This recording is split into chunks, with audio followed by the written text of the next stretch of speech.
When you think of the Raiders, one player struck fear into everyone: Lyle Alzado.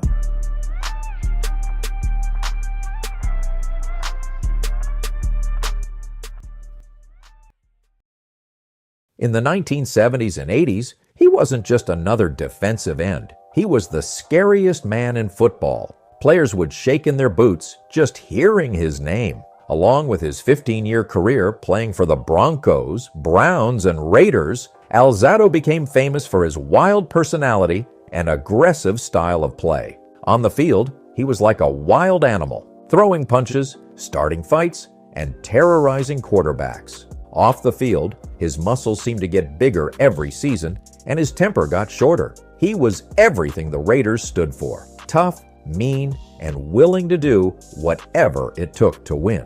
But behind those massive muscles and angry eyes, Alzado was hiding a dark secret that would eventually destroy him. But before jumping into the full video, make sure you hit the subscribe and like the video. It really motivates us to bring you the valuable content you love. Now let's get back to the video. But what turned this unstoppable force into a man who died at just 43 years old? How did one of football's most feared players end up warning others about the very thing that made him so powerful? The truth behind Lyle Alzado's fall from grace changed football forever. What do you think happened? Leave your thoughts in the comments below, and let's dive into the story of a man who risked everything to stay on top. Despite playing at a tiny NAIA school, NFL scouts couldn't ignore what they were seeing. Here was a 6'3", 240-pound defensive end who ran like a linebacker and hit like a truck. But it wasn't just his physical abilities that stood out, it was his intensity. Alzado played every down like it was his last, something he learned from those tough days in Brooklyn.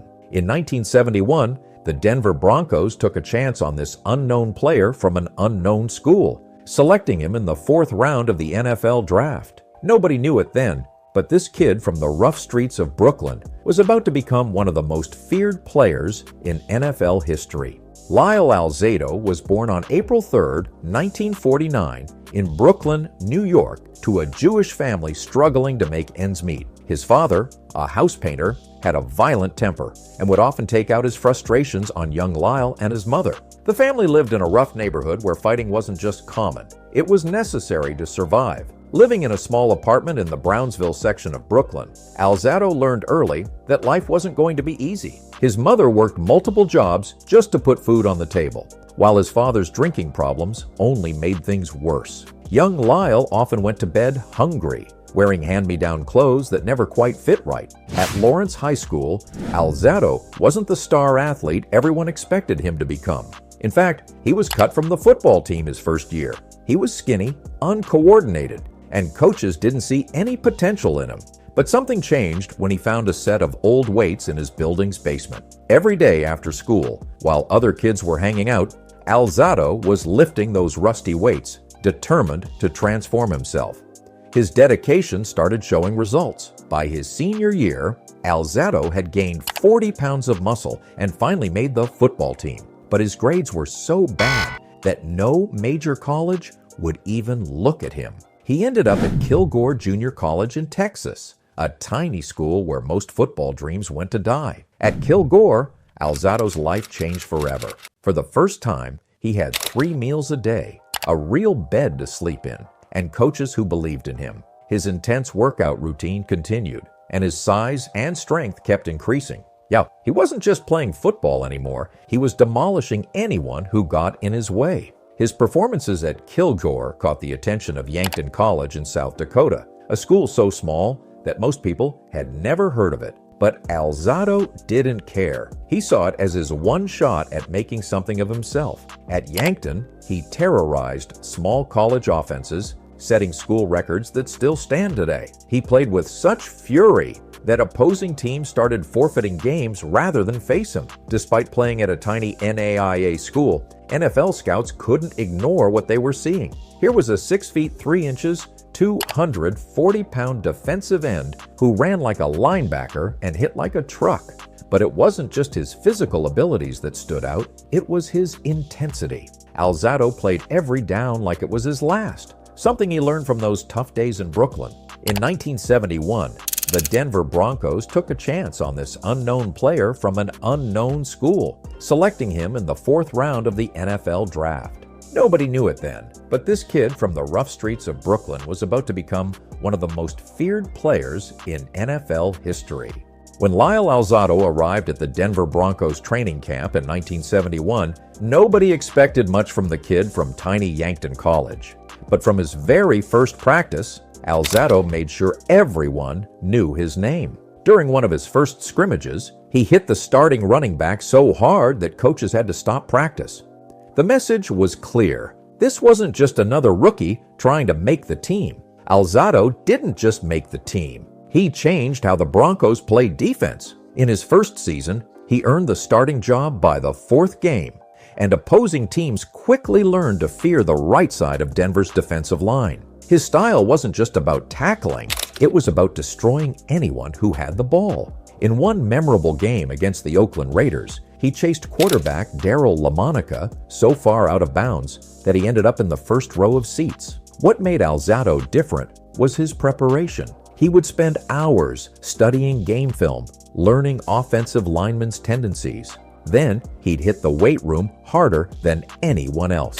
His teammates would often find him there at midnight, still lifting. This dedication showed on the field.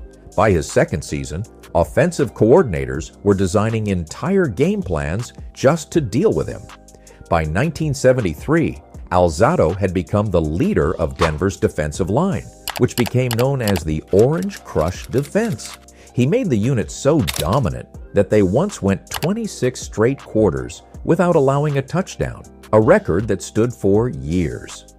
His pregame speeches became legendary, with teammates saying they were sometimes more scared of Alzado in the locker room than they were of their opponents. In 1974, Alzado did something that made everyone in the NFL take notice. He recorded 13 sacks and 80 tackles, unheard of numbers for a defensive end at that time. But it was how he got those numbers that scared people. He would often throw offensive linemen aside like they were rag dolls, sometimes taking on 2 or 3 blockers at once. One Sports Illustrated writer described watching him as like seeing a grizzly bear play football. In 1979, something strange happened. Alzado began to change physically. His arms got bigger, his neck thicker, and his temper became even shorter. He was already strong, but now he seemed superhuman. During games, he would sometimes pick up running backs and throw them backward. His weight room numbers became mythical.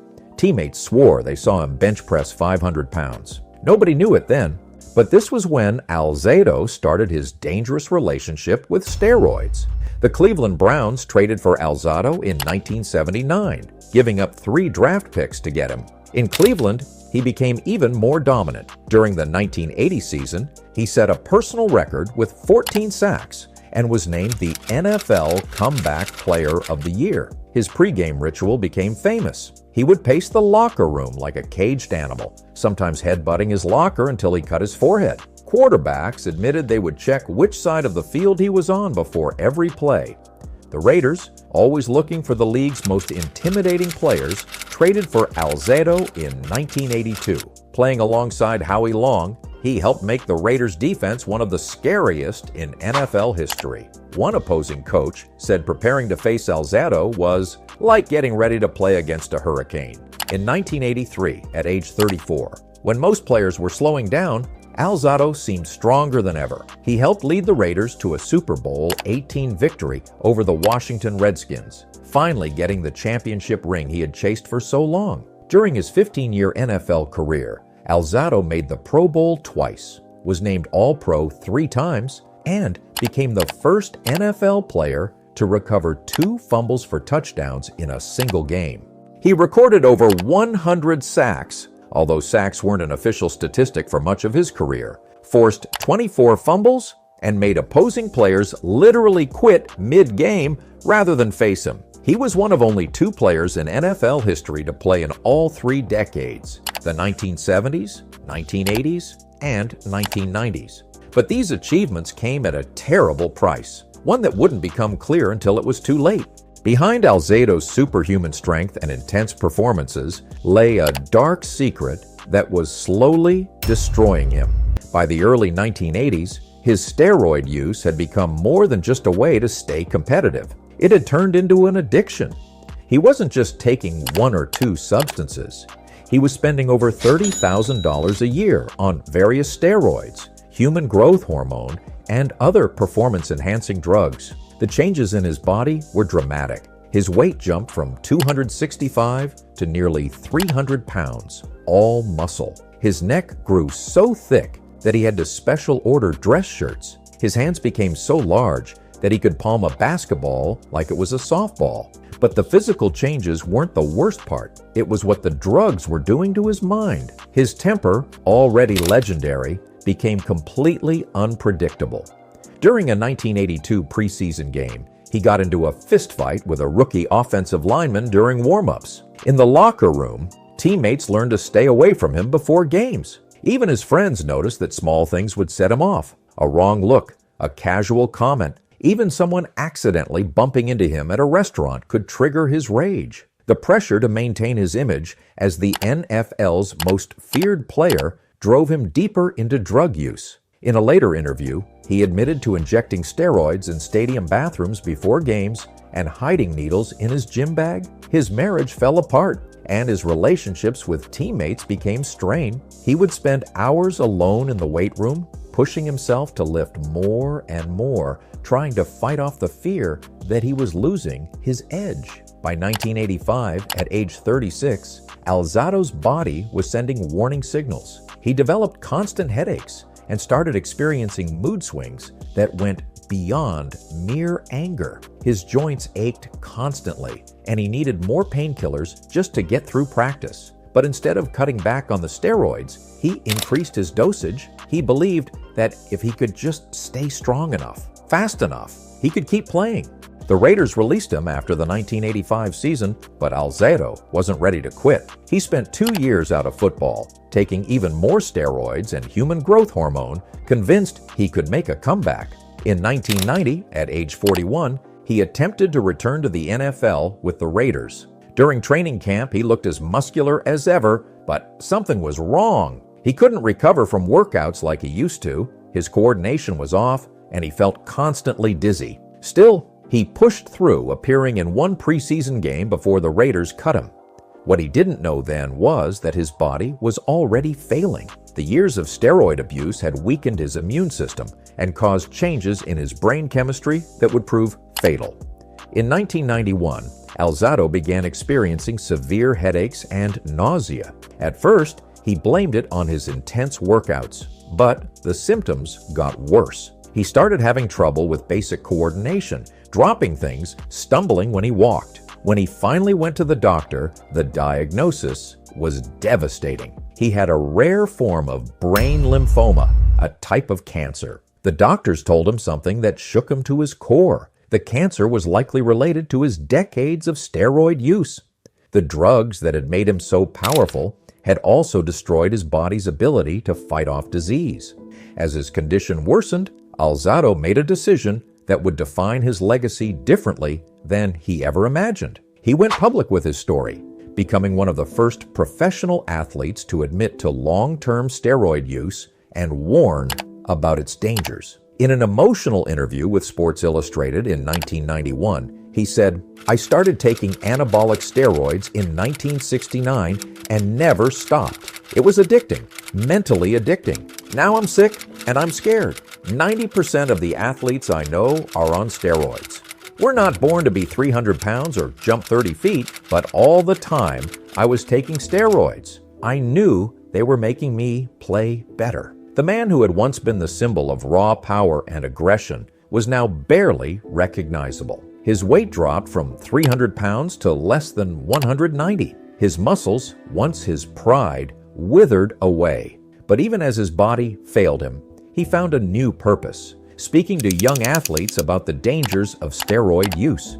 He gave interviews from his hospital bed, appeared on television looking gaunt and weak, determined to make his story a warning to others. The transformation from the NFL's most feared defender to a dying man fighting to save others from his mistakes was complete. But Alzado's final battle would prove to be his most important. even though he knew he wouldn't survive it. As Alzado's condition worsened through 1991 and early 1992, he refused to go quietly. Even when he could barely walk, he insisted on speaking at high schools and colleges about the dangers of steroids. His message was simple but powerful. I'm dying, and steroids are the reason why. Often, he would have to be helped onto stages. But once he started speaking, his old intensity would return. The change in his appearance shocked everyone who saw him. The once massive arms that could throw offensive linemen around were now thin as sticks. His face, formerly a picture of intimidation, had become hollow and gaunt. During one high school presentation, a student athlete fainted when Alzado removed his shirt to show what the drugs had done to his body. His muscle mass had disappeared so completely that doctors said his body looked like it belonged to a man twice his age. In his last major television interview on ABC News, Alzado made a confession that stunned viewers. "I lied," he said, looking directly into the camera. "I lied to my family, to my friends, to my teammates. I lied to everyone about what I was doing to my body, and now I'm paying the ultimate price." He explained how he had spent more than $1 million on steroids throughout his career, taking more than 30 different types of performance-enhancing drugs. Some days, he admitted, he would inject himself up to 14 times. His daily routine during his final months showed how far the mighty had fallen. The man who once bench-pressed 500 pounds now needed help getting out of bed.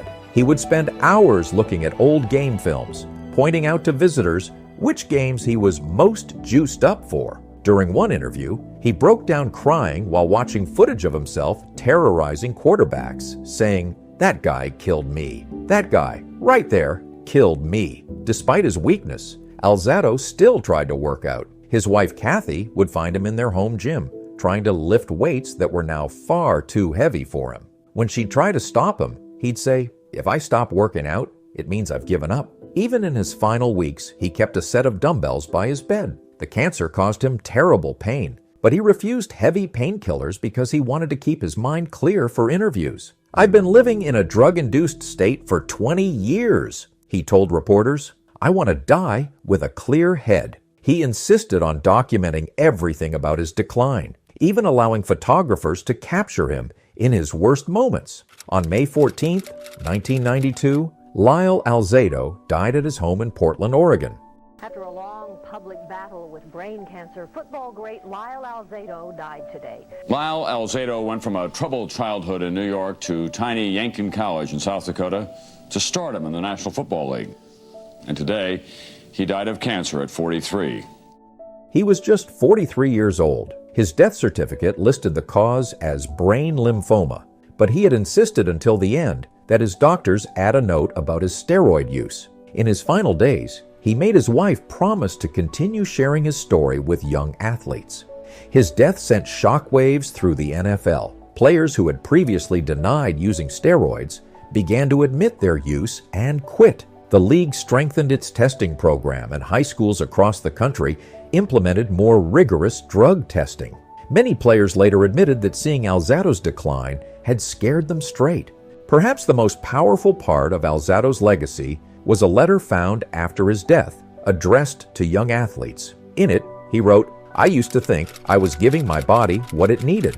Instead, I was killing myself one injection at a time. When you're young and strong, you think you're invincible. I'm proof that you're not." Today, Alzado's story is still used in NFL rookie camps and high school locker rooms. The NFL's Steroid education program includes a video of his final interviews. His former teammate Howie Long often says, "Lyle died trying to warn others. The least we can do is listen." The man who spent his career trying to be the most feared player in football found his greatest purpose in showing others what there was to truly be afraid of. In his final Sports Illustrated article, published months before his death, Alzado wrote words that would become his epitaph. "All the glory, all the money, it's not worth it. If you're on steroids or human growth hormones, stop. I should know. They're killing me."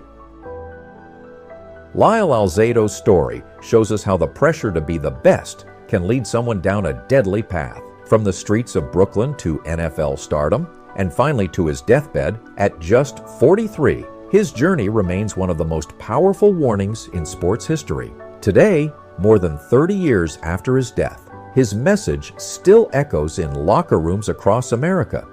No game, no trophy, no amount of fame is worth destroying yourself for. He paid the ultimate price to teach us this lesson.